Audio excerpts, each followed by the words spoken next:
Hi hello viewers welcome to my channel Sama foods. ಇವತ್ತಿನ ವಿಡಿಯೋದಲ್ಲಿ ಸುಟ್ಟು ಬದನೆಕಾಯಿದು ಪಲ್ಯ ಹೇಗ್ ಮಾಡೋದು ಅಂತ ನೋಡೋಣ. ಮೊದಲಿಗೆ ಬದನೆಕಾಯಿನ ಸುಟ್ಕೊಳ್ಳೋದಿಕ್ಕೆ ನಾನಿಲ್ಲಿ ಒಂದು ಗ್ರಿಲ್ ರ್ಯಾಕ್ ನ ಇಟ್ಕೊಂಡಿದೀನಿ. ಕೆಂಡದೊಲೆಯಲ್ಲಿ ಸುಟ್ರೆ ಇನ್ನೂ ತುಂಬಾ ಚೆನ್ನಾಗಿರತ್ತೆ. ಇದನ್ನ ಕೆಲವೊಬ್ರು ಹಾಗೇನೆ ಸುಟ್ಕೋತಾರೆ, ಬಟ್ ನನ್ಗೆ ಒಳಗಡೆ ಹುಳ ಇರುತ್ತೇನೋ ಅನ್ನೋ ಭಯ. ಹಾಗಾಗಿ ಸ್ವಲ್ಪ ಕಟ್ ಮಾಡ್ಕೊಂಡು ಒಳಗಡೆ ನೋಡ್ತೀನಿ, ಹುಳ ಏನು ಇಲ್ಲ ಅಂದ್ರೆ ತೊಂದ್ರೆ ಇಲ್ಲ. ಈ ತರ ಕಟ್ ಮಾಡಿದ್ದಾದ ನಂತರ ಇದಕ್ಕೆ ಸ್ವಲ್ಪ ಎಣ್ಣೆ ಸವರ್ಬೇಕು. ಎಣ್ಣೆ ಸವರೋದ್ರಿಂದ ಬದ್ನೆಕಾಯ್ದು ಮೇಲ್ಗಡೆ ಇರುವಂತ ಸಿಪ್ಪೆ ಬೇಗ ಸುಟ್ಟೋಗುತ್ತೆ, ಜೊತೆಗೆ ಬಿಡಿಸೋದಕ್ಕೂ ತುಂಬಾ ಈಸಿ ಆಗತ್ತೆ. ಇವಾಗ ನೋಡಿ ಎಲ್ಲಾ ಬದ್ನೆಕಾಯಿಗೂ ಎಣ್ಣೆನ ಸವರಿ ತಗೊಂಡಿದೀನಿ. ಆದಷ್ಟು ಸ್ವಲ್ಪ ದೊಡ್ಡ ದೊಡ್ಡ ಬದ್ನೆಕಾಯಲ್ಲಿ ಮಾಡ್ಕೋಬೇಕು. ಎಳೆ ಬದ್ನೆಕಾಯಿ ಆದ್ರೆ ಅಷ್ಟು ಚೆನ್ನಾಗಿರಲ್ಲ. ಸ್ವಲ್ಪ ದೊಡ್ಡ ದೊಡ್ಡ ಬದ್ನೆಕಾಯಲ್ಲಿ ಮಾಡಿದ್ರೆ ಈ ಪಲ್ಯ ತುಂಬಾ ರುಚಿಯಾಗಿರತ್ತೆ. ಈಗ ಸ್ಟವ್ ಆನ್ ಮಾಡ್ಕೊಂಡು ಅದ್ರ ಮೇಲ್ಗಡೆ ಗ್ರಿಲ್ ರ್ಯಾಕ್ ಇಟ್ಬಿಟ್ಟು ಬದ್ನೆಕಾಯಿನ ಎಲ್ಲಾ ಕಡೆಗಳಲ್ಲೂ ಚೆನ್ನಾಗಿ ಸುಟ್ಕೋಬೇಕು. ಇದನ್ನ ಎಷ್ಟು ಚೆನ್ನಾಗಿ ಸುಡ್ತೀವೋ ಪಲ್ಯ ಅಷ್ಟೇ ರುಚಿಯಾಗಿರತ್ತೆ. ಬದ್ನೆಕಾಯ್ದು ಮೇಲ್ಗಡೆ ಇರುವಂತ ಸಿಪ್ಪೆ ಸುಟ್ಟು ಕರಕ್ಲಾದಂಗ ಆಗ್ಬೇಕು. ಅಲ್ಲಿವರೆಗೂ ಇದನ್ನ ಚೆನ್ನಾಗಿ ಎಲ್ಲಾ ಕಡೆಗಳಲ್ಲೂ ಸುಟ್ಕೋಬೇಕಾಗತ್ತೆ.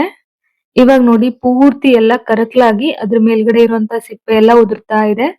ಈ ತರ ಇದನ್ನ ಚೆನ್ನಾಗಿ ಸುಟ್ಕೊಂಡು ಪೂರ್ತಿ ತಣ್ಣಗಾಗೋದಕ್ಕೆ ಬಿಡ್ಬೇಕು.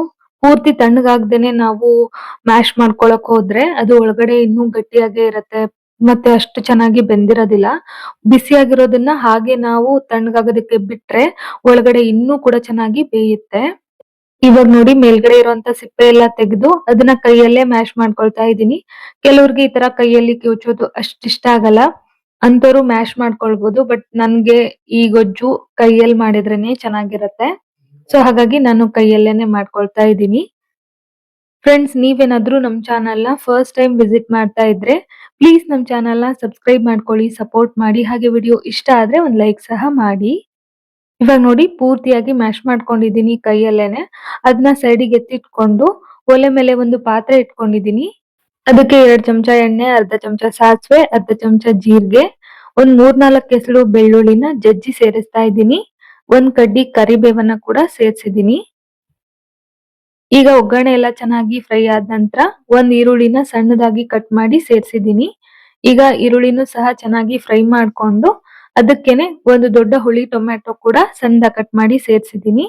ಜೊತೆಗೆ 1 ಚಮಚ ಅಚ್ಕಾರದ ಪುಡಿ, ಸ್ವಲ್ಪ ಅರ್ಶನದ ಪುಡಿ, ಹಾಗೇನೆ ಹೋಮ್ ಮೇಡ್ ಧನಿಯಾ ಪುಡಿನ ಒಂದ್ ಅರ್ಧ ಚಮಚ ಸೇರಿಸ್ತಾ ಇದ್ದೀನಿ. ಇದಕ್ಕೆ ಜಾಸ್ತಿ ಎಲ್ಲ ಮಸಾಲೆ ಹಾಕಿದ್ರೆ ಚೆನ್ನಾಗಿರಲ್ಲ, ಸಿಂಪಲ್ ಆಗೇನೆ ಮಾಡ್ಕೊಳ್ಳಿ. ರುಚಿಗೆ ತಕ್ಕಷ್ಟು ಉಪ್ಪು, ಇದೆಲ್ಲ ಸೇರಿಸಿ ಚೆನ್ನಾಗಿ ಟೊಮ್ಯಾಟೊ ಎಲ್ಲ ಫ್ರೈ ಆಗೋವರೆಗೂ ಬಾಡಿಸ್ಕೋಬೇಕು. ಟೊಮ್ಯಾಟೊ ತುಂಬಾ ಸಾಫ್ಟ್ ಆಗ್ಬೇಕು ಅಂತ ಏನಿಲ್ಲ, ಸ್ವಲ್ಪ ಗಟ್ಟಿ ಗಟ್ಟಿ ಇದ್ರೂ ಕೂಡ ಈ ಪಲ್ಯ ತುಂಬಾ ರುಚಿಯಾಗಿರತ್ತೆ. ಹಾಗೆ ಒಂದ್ ಸ್ವಲ್ಪ ಎಣ್ಣೆನು ಜಾಸ್ತಿ ಹಾಕೋಬೇಕು. ಈಗ ನೋಡಿ ಟೊಮ್ಯಾಟೊ ಕೂಡ ಸಾಫ್ಟ್ ಆಗಿದೆ. ಈಗ ಇದಕ್ಕೆ ಮ್ಯಾಶ್ ಮಾಡಿ ಇಟ್ಕೊಂಡಿರುವಂತ ಸುಟ್ಟು ಬದನೆಕಾಯಿನ ಸೇರಿಸ್ತಾ ಇದ್ದೀನಿ. ಈಗ ಇದನ್ನ ಚೆನ್ನಾಗಿ ಮಿಕ್ಸ್ ಮಾಡ್ಕೊಂಡ್ರೆ ಸಾಕು. ತುಂಬಾ ಏನು ಬೇಯಿಸೋದು ಕುದಿಸೋದು ಎಲ್ಲ ಏನು ಬೇಡ, ಜಸ್ಟ್ ಮಿಕ್ಸ್ ಮಾಡ್ಕೊಂಡ್ರೆ ಆಗೋಗುತ್ತೆ. ಈ ಪಲ್ಯನ ಅನ್ನ ಜೊತೆ ತಿನ್ನೋದಕ್ಕೆ ಸೂಪರ್ ಆಗಿರತ್ತೆ. ರೊಟ್ಟಿ ಚಪಾತಿ ಜೊತೆಗೂ ತಿನ್ಬೋದು, ದೋಸೆ ಜೊತೆಗೂ ತುಂಬಾನೇ ರುಚಿಯಾಗಿರತ್ತೆ. ಚೆನ್ನಾಗಿ ಮಿಕ್ಸ್ ಮಾಡಿದಾದ ನಂತರ ಕೊನೆಯಲ್ಲಿ ಸ್ವಲ್ಪ ಕೊತ್ತಂಬರಿ ಸೊಪ್ಪು ಹಾಕಿ ಮತ್ತೊಂದ್ಸಲ ಮಿಕ್ಸ್ ಮಾಡಿದ್ರೆ ತುಂಬಾ ರುಚಿಯಾಗಿರೋ ಸುಟ್ಟು ಬದನೆಕಾಯಿ ಪಲ್ಯ ರೆಡಿ ಆಗತ್ತೆ. ಒಂದೇ ತರದ ಬದನೆಕಾಯಿ ಪಲ್ಯ ಕರಿ ತಿಂದು ಬೇಜಾರಾಗಿದ್ರೆ ಇದನ್ನು ಕೂಡ ಒಂದ್ಸಲ ಟ್ರೈ ಮಾಡಿ. ಖಂಡಿತ ನೀವೆಲ್ಲ ಇಷ್ಟ ಪಡ್ತೀರಾ. ಐ ಹೋಪ್ ಇವತ್ತಿನ ಈ ರೆಸಿಪಿ ಇಷ್ಟ ಆಯ್ತು ಅನ್ಕೊಳ್ತೀನಿ. ಮತ್ತೆ ಸಿಗ್ತೀನಿ. Bye friends, thank you so much.